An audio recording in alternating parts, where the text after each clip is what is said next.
Alright, imaginez ça. L'Amérique à la fin des années 1800. Des villes poussiéreuses, des saloons déchaînés et des cow-boys intrépides chevauchant vers le soleil couchant. Mais le Far West n'allait pas durer éternellement. Et voici pourquoi. D'abord, les trains ont tout changé. Soudain, on pouvait traverser le pays beaucoup plus vite. Les espaces sauvages et vides, plus si vides que ça. Les chemins de fer ont amené de nouvelles villes, plus de gens. Et, devinez quoi?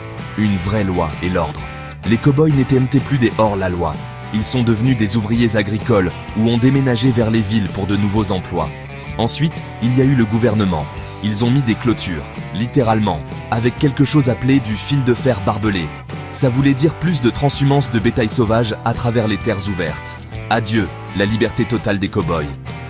De plus, les shérifs et les marshals ont commencé à apparaître partout, rendant la tâche beaucoup plus difficile aux hors-la-loi de s'en tirer.